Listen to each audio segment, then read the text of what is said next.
Isaías 54, verso 2 e 3. Eu fiz um resumo do versículo, tá? Está escrito assim: alarga o espaço da tua tenda, porque transbordarás para a direita e para a esquerda. Uau! Vou fazer um resumo breve, mas não vou ministrar sobre isso hoje. Ele é quase um resumo do povo de Israel, da história do povo de Israel. O povo de Deus adulterou contra o Senhor. E eles pararam de multiplicar, eles pararam de crescer como povo de Deus. Israel se tornou adúltero ao Senhor. O povo de Israel adulterou contra o Senhor. E, por conta disso, eles ficaram com pequenos espaços, pararam de possuir grandes espaços. E agora o Senhor quer renovar a aliança que Ele fez com o seu povo, e Ele declara sobre eles a mesma promessa que Ele havia feito desde o princípio a Abraão: que vocês se multipliquem. Quando Ele está dizendo aqui, que haja abundância nas tendas, que sejam alargadas as tendas da direita e para a esquerda, Ele está dizendo: vocês vão crescer. Vocês vão crescer como povo da aliança, conforme eu disse para Abraão. Querida igreja, há muitos momentos que nós passamos por dores e ferimentos. E eu preciso falar isso com vocês. Há muitos momentos que nós sofremos grande dor e muitas machucaduras. E ficamos machucados na nossa alma. Quantos de nós passamos por isso?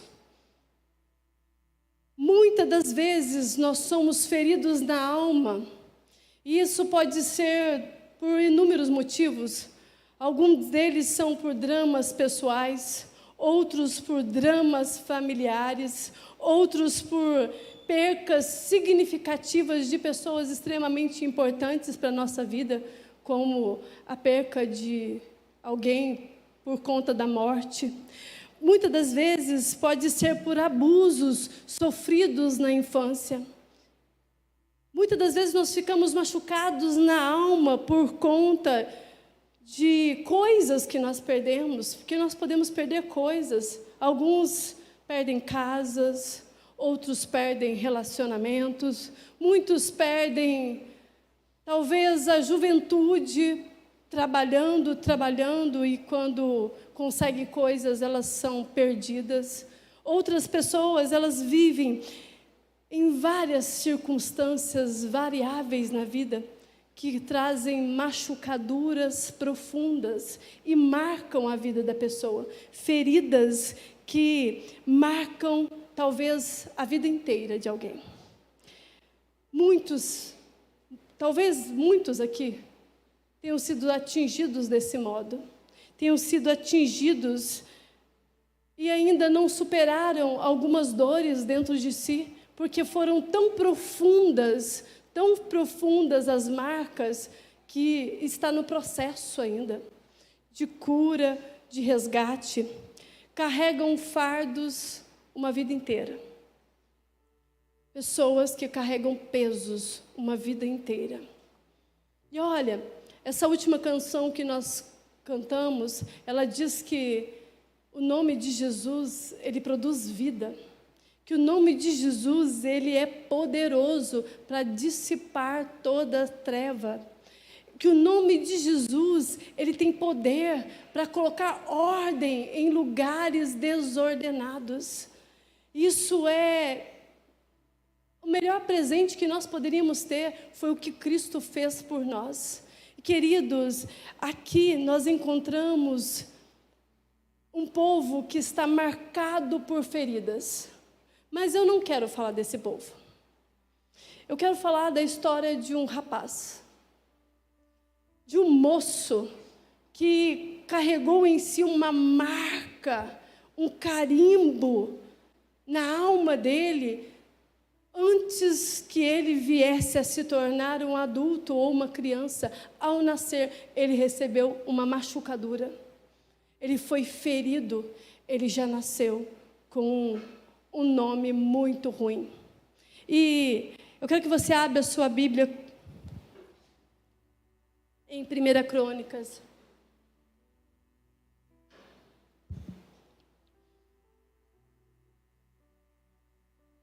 Eu quero contar a história desse rapaz que é citado aqui nessa genealogia. Está contando uma história de um filho de fulano, filho de cicrano, que teve o filho tal, que nasceu, e foi nascendo um tanto de gente, e foi contando uma genealogia. Do nada, o autor para e fala de um rapaz. E ele não só cita o nome dele, de quem ele seria pai, mas ele fala dele e conta o testemunho de vida dele. Ou seja, esse cara tem uma história muito poderosa em Deus. E eu quero que essa história seja a sua história de vida hoje. A sua história de libertação, a sua história de restauração e de milagre. Independente da dor que você tenha sofrido. Independente do sofrimento que você viveu. 1 Crônicas, capítulo 4, verso 9. Todos encontraram?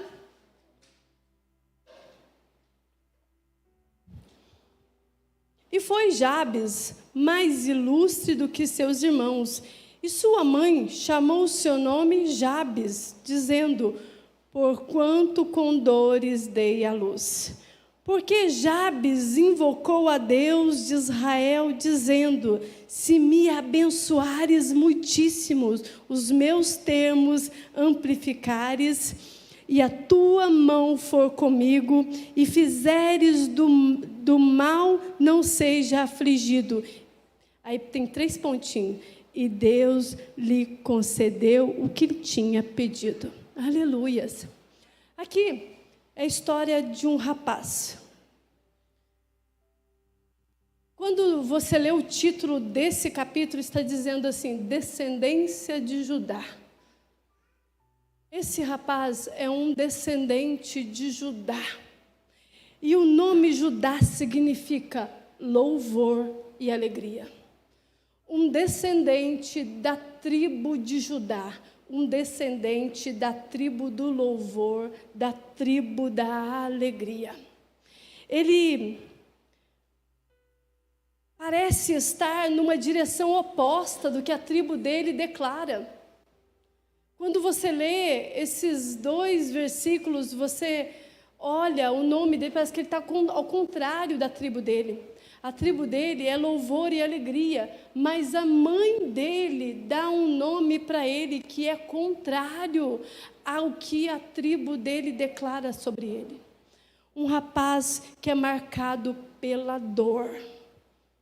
A mãe dá um nome dele dizendo assim: porque eu tive um parto com dor. Porque o nascimento desse menino me trouxe muita dor.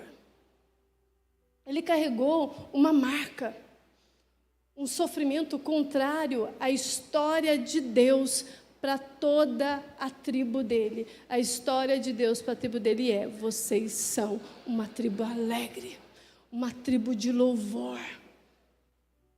Porém, esse moço vive esse drama pessoal e ele recebe esse nome como uma mancha, esse nome chamado Jabes. E eu penso comigo que assim, ele deve ter carregado esse pensamento por muito tempo, porque aqui ele já é homem, já é um moço, um jovem já. Porque a mãe dele quis deixar a história dela marcada no nome dele. Porque a mãe dele tomou a decisão de deixar a história dela para que ele viesse a carregar o peso de uma marca. E aqui está bem claro na história: o nascimento daquele menino foi marcado por uma dor terrível que não era dele. Uma dor que não era dele, mas passou a ser a marca da vida dele. Que passou a ser uma história de muito sofrimento, de muita dor, de muita angústia, de muito pesar, de muita ameaça para a sua vida. Porque o nome que deixa você para baixo, uma palavra que deixa você para baixo te paralisa e você não consegue prosseguir. Esse rapaz aqui, você imagina comigo? Eu quero que vocês imaginem, toda vez que o nome dele era proferido, vem na mente dele a história toda voltando. Eu causei dor à minha mãe. Eu não sei se você causou dor para sua mãe. Eu não sei se você causou dor para os seus pais. Eu não sei se a tua história de filho causou grandes dores para sua mãe. Mas para esse jovem aqui, para esse rapaz, vem na mente dele a história voltada para o passado, dizendo: eu causei dor na minha mãe. Eu causei grande sofrimento na minha mãe. Jabes era marcado por isso. Esse moço foi marcado por uma história de sofrimento na sua mãe. E virou a história dele. Talvez podia se conformar com isso, sabe? Ele poderia se conformar. Eu sou uma pessoa que causa dor na vida dos outros. E olha, a maior batalha deste século, é contra isso. É quando você acredita em algo que alguém disse a teu respeito. Porque essa é uma situação ao qual a pessoa precisa desejar mudar. Ele poderia ficar ali e não querer mudar a história da vida dele. Ele poderia ficar paralisado. Ele poderia ficar na mesma história. Eu feri a minha mãe, eu firo qualquer pessoa, então o meu nome já declara que eu sou aquele que causa dor. Então eu vou causar dor com a mulher que eu me casar, eu vou causar dor com o homem que eu me casar, eu vou causar dor nos meus filhos. Então a minha vida é uma causa de dores. Aí a sua mente, ela é dominada por palavras e crenças totalmente contrárias à verdade de Deus. Não dá para mudar se você não tomar uma atitude. Não dá para alterar se você não tomar uma atitude. Ele poderia ficar assim: não dá para alterar a história da minha vida e se fechar. Não dá para mudar tudo isso e se fechar, se vitimizar. A história já está aí. E se trancafiar em si mesmo. Como muitos aqui hoje. Talvez muitos de vocês aqui hoje tenham vindo com esse pensamento, que estão conformados com determinadas situações da tua vida. Talvez muitos aqui estão conformados com o jeito que está vivendo. Já aconteceu mesmo? Se conformou. E se conformou. Não tem jeito. A minha vida não tem jeito. A minha vida não tem saída. Não tem saída, não tem solução. Eu nunca vou mudar. Creio que grande parte já está liberto e já não tem mais tantos pensamentos assim. Talvez essas falas sejam de alguém que esteja nos assistindo e acredita tão fielmente que nada vai mudar, que se acomoda. E hoje eu quero encorajar você a usar uma arma poderosa contra isso, que Jabes soube usar. Eu quero encorajar você, jovem e adolescente, a fazer algumas atitudes para você viver uma vida plena em Jesus, para você ter uma vida liberta, restaurada, sarada, curada, vencida de coisas que um dia disseram a teu respeito. Uma arma poderosa chamada oração. Chamada oração. Que você vai romper essa situação toda de sofrimento. O único meio de romper uma história de sofrimento é orando a respeito. É falando a respeito de algo. Não há nada mais poderoso na terra, queridos, do que a oração. Não existe. Não existe nada mais poderoso na terra. Não há nada mais poderoso do que você acessar o alto céus e o braço do Todo-Poderoso vir ao teu encontro. E o braço do Onipotente estender para você por causa de uma fala sua. Por causa de uma oração que você declarará. Então, a arma que nós temos que ter, e essa arma ativa uma coisa chamada dentro de nós coragem. Porque muitas vezes nós não temos coragem de encarar os dilemas que nós carregamos uma vida inteira. Existem adultos, prisioneiros de passado, porque não tiveram coragem de acessar o Deus Todo-Poderoso em oração. Eu sei que as feridas são reais e que elas doem. Eu sei que o passado, muitas das vezes, eles retornam em pensamentos, mas eles não podem ser o domínio das nossas vidas. Você precisa ter coragem para vencê-los, coragem para vencer. Você deve ser inconformado com qualquer situação que seja contrária à vontade de Deus. Você tem que se conformar com a vida de Deus e não se conformar com a vida que você um dia foi carimbado nela.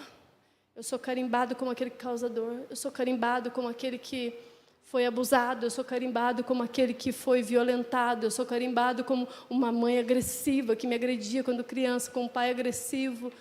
Não pode ser assim.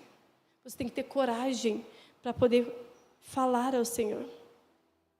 Isso é produzido dentro de um coração que entende quem é Deus. Esse moço, ele faz uma oração corajosa, e essa oração ela tem 4 pedidos. Por mais pequenininho que seja aqui, por mais pequeno que seja, por mais pequenininho que o versículo seja, ele resume a história de vida desse rapaz. Ele teve coragem de pedir. E a Bíblia, ela relata essas atitudes dele nesses versículos. E ele tomou essa nobre decisão. E por isso ele se tornou mais ilustre do que seus irmãos. Jabes se tornou o mais ilustre do que seus irmãos por conta dessa oração que ele fez. Ele não aceita passivamente a situação. Você não pode aceitar passivamente certas situações da sua vida. Você não pode aceitar situações que decretam derrotas na sua vida. Porque você não nasceu para ser derrotado. O teu destino é ser vencedor. Nós somos destinados a vencer. Você não tem que ser o que as pessoas dizem. Ou o que um dia disseram que você é um produto, um protocolo, um rótulo. Você não é rótulo. Nós não somos rótulos. Pessoas não podem nos rotular. Levanta a tua cabeça, queridos, em nome de Jesus. Essa é a minha oração hoje. Levanta a tua cabeça. Em meio a situações difíceis, levante a sua cabeça. E o que Jabes pede? Primeiro, vamos lá. Vamos ler o versículo 10. Porque Jabes invocou a Deus de Israel, dizendo: se me abençoares muitíssimo. A primeira oração que ele faz aqui é sobre pedir a bênção do Senhor. Igreja, você já é abençoada. A Bíblia diz que toda sorte de bênçãos está sobre você que reconheceu o Senhor Jesus como seu único e suficiente Salvador. Toda sorte de bênçãos já está sobre você. Você já as tem. Bênçãos espirituais já existem na sua vida. Esse moço da tribo de Judá, ele recebe esse estigma no nome, mas ele olha para o alto, porque ele sabe que existe um Deus abençoador. E ele ora pedindo a bênção. Ele pede uma marca para Deus, que não seja a marca de dor, mas uma marca de quem é mais que abençoado. Um homem muitíssimo abençoado. Ele pede, Deus, que as suas bênçãos venham sobre mim. Que as suas bênçãos venham sobre mim. Não quero estar nessa história de dor. É a mesma coisa que ele tivesse falado assim, não quero viver essa história de dor. Eu quero viver uma história de bênção. Eu quero viver uma história de um Deus que abençoa. Ele orava assim, eu tenho certeza que ele fazia isso. Meu Deus, me abençoa. Meu Deus, me abençoa. Meu Deus, me abençoa muitíssimo. Meu Deus, eu preciso da tua bênção. Meu Deus, eu preciso da tua bênção. Pensando nisso, eu lembrei hoje à tarde, eu já fiz essa ministração aqui, mas vou repeti-las para vocês, sobre Jacó. E olha, na verdade, Jacó, Deus travou uma luta com Jacó. Não foi Jacó que travou a luta com Deus. Deus travou uma luta com Jacó. E ele estava em uma situação escrava de mente. E ele não queria lutar com Deus. Ele não queria lutar com Deus. Pelo contrário, ele queria resistir a Deus. Porque ele sabia que quando Deus viesse a tocar no problema que ele tinha, ele teria que confessar. Muitas das vezes, nós não queremos travar lutas com Deus, porque não queremos nos livrar das dores que nós temos, porque não queremos nos livrar dos nomes que nós carregamos, porque preferimos ficar a vida inteira pensando nos nossos dilemas e contando uma história de tristeza, de vítimas da sociedade. Queremos resistir, porque não queremos mudar. Só que, no meio da luta, o Deus Todo-Poderoso, ele pega as junturas da coxa de Jacó e fere a coxa dele. E aí ele percebe, uau, é o Senhor que está lutando comigo. E ele agarra no Senhor, ele dá um abraço no Senhor. E aí ele não quer largar mais do Senhor, até que ele venha a ser abençoado. Nesse instante, momento em que Deus toca-nos e mexe nas nossas estruturas, mexe nas nossas feridas, é que os nossos olhos são abertos para que possamos ver o Deus abençoador. E ele agarra ele. Ele agarra o Deus abençoador. E naquela hora, Deus fala para ele, qual que é o teu nome? Você acha que ele não sabia o nome de Jacó, gente? Você acha que Deus não sabia da história do Jacó? Ele queria que ele declarasse com a própria boca, quem que você é, fulano? Declara aí o teu pecado. Declara aí da tua boca, quem que você é? Muitas das vezes, nós temos que declarar diante do Senhor quais são as marcas que nós carregamos, quais são as feridas que nós temos dentro de nós, quais são os dilemas que nós carregamos dentro de nós. Qual que é o teu nome? Suplantador? Ladrão? Qual que é o teu nome, fulano? Qual que é o teu nome? Deus, Ele sabe, Ele conhece cada um de nós, mas muitas das vezes nós precisamos declarar da nossa boca em oração, eu preciso da tua bênção. Eu preciso de ti, abençoador. Me abençoe muitíssimo, porque o meu nome é esse. Porque o meu nome é esse. Porque o meu nome foi marcado por uma história que causa dor. Porque o meu nome foi marcado como um trapaceiro. Porque o meu nome é assim. Jacó não queria reconhecer. Mas quando Deus aperta, quando Deus desestabiliza aquilo que ele achava que era a força dele, ele se vê fraco e frágil. Ele se vê fraco e frágil e declara, a minha fragilidade está no meu nome. A minha fragilidade é isso. Uma confissão. Querida igreja, nós precisamos confessar. Nós precisamos de um momento que nós reconhecemos os nossos dramas, os nossos problemas, o nosso pecado, a nossa crise existencial. Por que você tem crise existencial? Porque você não confessa ela. Por que você volta sempre nos mesmos dilemas? Porque você não confessa a crise existencial que habita dentro de você. Deus diz para Jacó, eu vou mudar. Deus diz para mim e para você hoje, eu vou mudar. Eu vou mudar. Porque você confessou com a sua boca. Porque você decidiu buscar a bênção do abençoador. E eu vou mudar. Você será Israel, príncipe de Deus. Isso é poderoso, meu irmão. Isso é poderoso, querido. Isso é libertador. Em nome de Jesus, deixa essa história passada aqui hoje. Em nome de Jesus, deixa essa história de dor aqui hoje. Tome uma nova postura. Tome uma nova postura, uma nova identidade. Uma nova identidade. Pensa comigo, Noemi. Gente do céu, que história triste dessa mulher. Ela vivia em Belém, casa do pão.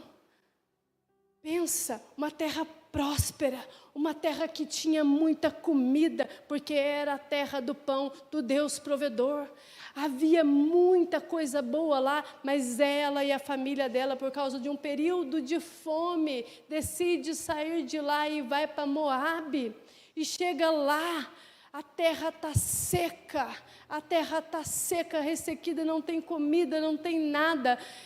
E ela perde o marido. E ela enterra o marido naquela terra, e ela enterra os 2 filhos naquela terra. Ela carrega uma história de dor dentro dela, de grande sofrimento. E o Deus Todo-Poderoso decide visitar a terra de Belém, a casa do pão. E aquela casa se torna cada vez mais abençoada pelo Senhor, e ela decide voltar. Queridos, às vezes é necessário nós voltarmos, para que Deus venha reconhecer, para que nós venhamos a ser reconhecidos novamente como filhos de Deus. A terra estrangeira, aquela mulher ficou ali, sozinha, em terras distantes da casa do pão. Ela ficou sozinha. E ela ficou pobre, viúva e já idosa. Longe da casa do pão, nós ficamos pobres. A nossa alma fica desolada, solitária, sozinha, desesperada. Porque só existe consolo nas nossas almas na casa do pão, entenda isso. Só existe consolo na casa do pão. Quando ela volta para Belém, ela fala uma coisa muito ruim. Ela chega para o povo assim, para o povo dela, para a igreja, vamos falar assim. Fala assim, ó, não me chame mais de Noemi. Sabe o que significa Noemi? Alegria. Sabe o que significa Noemi? Feliz. Que coisa engraçada, parece com Jabes. Não me chame mais assim. A partir de hoje, vocês me chamem de Mara. O que significa isso? Tristeza. O que significa Mara? Amargura, tristeza. Uma mulher amarga. Por quê? Há muitas pessoas que precisam de mudança na sua identidade. Existem muitas pessoas com almas infelizes, com almas tristes. Mas tem um Deus que quer, e Ele quer mudar tudo. Existe um Deus que quer muitíssimo nos abençoar, e Ele diz assim, que a sua alma seja feliz. Que a sua alma não seja mais a alma triste, mas que a sua alma seja uma alma feliz. Aquele que muitas das vezes cantava, ficou triste, não canta mais, ele só chora. Quantas histórias eu ouço assim, de grandes homens de Deus, que louvavam e cantavam ao Senhor, um herdeiro da tribo de Judá. Homens e mulheres que cantavam louvores da sua boca com alegria, e hoje estão em choro, e hoje estão com uma vida pobre, que um dia se renderam à graça de Jesus, e hoje estão empobrecidos na alma, porque justamente deixou a casa do pão. Mas hoje eu quero incentivar você, rogue a Deus pelas bênçãos. Rogue a Deus, porque Ele é o abençoador. Você vai orar assim: me abençoe, Senhor. Me abençoe, Senhor. Me abençoe, Senhor. Se me abençoares, muitíssimo, Senhor. Jabes, ele entendeu isso. Senhor, eu preciso ser abençoado. O segundo clamor de Jabes nesse texto está aqui. Vamos voltar ao verso 10 do capítulo 4 de Crônicas. Porque Jabes invocou a Deus de Israel, dizendo: se me abençoares muitíssimos, os meus termos ampliares. Vamos parar aqui. Ele diz assim: alarga minhas fronteiras, Senhor. Abre os meus olhos, Jesus. Que os meus olhos sejam abertos, Senhor. Que eu possa ver além da minha estrutura limitada de pensamentos. Que eu não veja só a minha vontade, mas a vontade do Senhor estabelecida na minha vida. Senhor, abençoe-me, mas também alargue as minhas estruturas. Alargue as minhas fronteiras. Ele está pedindo a Deus: coloca um novo destino para mim.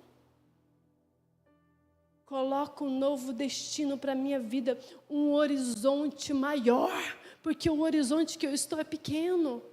Eu não vejo além daquela porta, Senhor. Eu não estou vendo, eu estou vendo um horizonte pequeno, de um espaço, de uma parede a uma porta, e é limitado aquilo me limita. Ele está dizendo: Senhor, que o meu destino hoje seja um horizonte maior, que eu veja além da limitação dessa porta, que eu veja além da limitação que os meus olhos naturais estão vendo. Senhor, eu te peço, abençoe-me e que a minha vida ela esteja além das fronteiras que eu já conheço. Além dos limites que eu já conheço, que sejam alargadas minhas estruturas.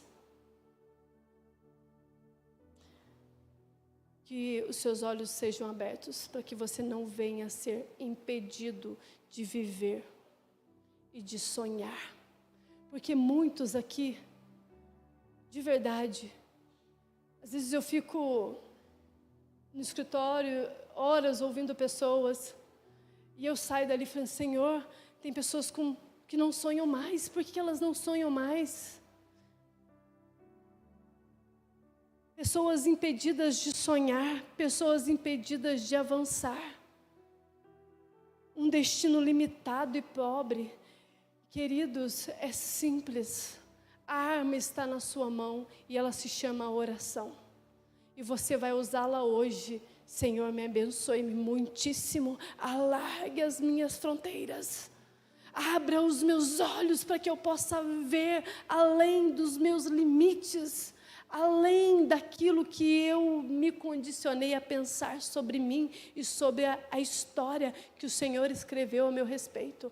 Senhor, Deus, abra os meus olhos, amplie a minha visão hoje.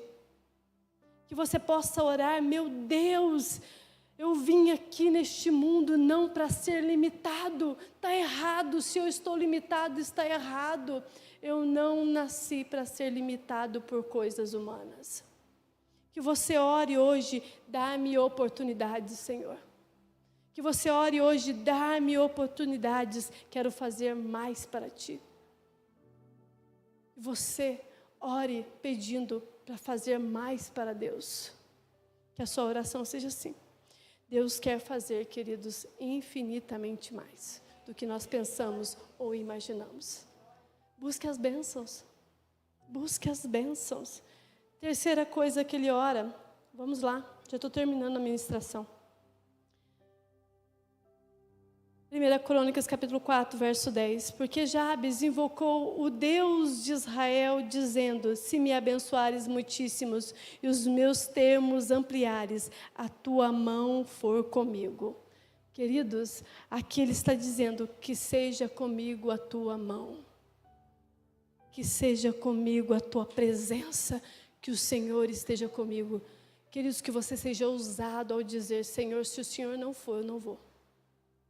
Se o Senhor não for, eu não faço. Se o Senhor não for comigo, eu nem quero ir. Que você tenha essa ousadia de dizer: eu preciso da tua presença. Porque sem a tua presença eu nada posso fazer. Eu nada posso fazer. Porque se o Senhor não for comigo, eu sou um fracassado, eu vou entrar no fracasso de novo. Eu vou voltar à estaca zero, aquele que causa dor. Queridos, aqui ele está dizendo: eu preciso de Ti, Jesus. Ele está dizendo: eu preciso do Senhor.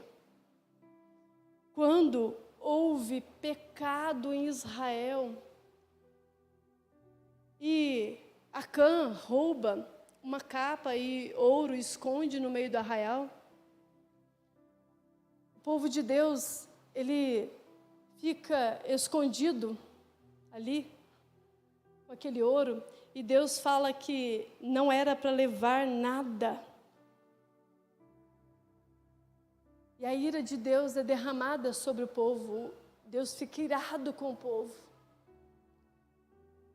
Ele diz assim para Moisés: se vocês não retirarem do vosso meio as coisas contaminadas, eu não irei com vocês. Queridos, Canaã é linda. O anjo do Senhor guiar o povo é lindo, é maravilhoso. Mas se Deus não for com eles, vai ser uma história horrorosa. E aí Moisés entra em pânico: não, Senhor, se o Senhor não for conosco, eu nem quero ir para essa terra. Eu nem quero ir. Que você seja ousado ao ponto de dizer: Senhor, se o Senhor não for comigo, eu não vou. E todas as vezes que você vai sozinho, sem Deus, dá tudo errado. Dá tudo errado. Nós gastamos horas pensando em nossos problemas. Nós gastamos horas pensando no perigo. Nós gastamos horas pensando na ameaça. Nós gastamos um tempão pensando na presença do diabo. Mas nós não nos preocupamos que nós podemos perder a presença de Deus. Mas nós não nos preocupamos que nós podemos perder. O maior perigo da nossa vida é perder a presença de Deus. E Jabes entendeu isso bem cedo. E Jabes entendeu que ele precisava que Deus fosse com ele, que Deus estivesse com ele. Sem a tua presença, a terra prometida não tem valor. Queridos, sem a presença de Jesus, você até pode chegar até o final da história. Mas a terra prometida nunca vai ser um lugar de delícias para você. Nunca vai ser um lugar de descanso. Nunca. Porque faltou o mais importante, que é Deus. Jesus deixa bem claro: sem mim nada podeis fazer.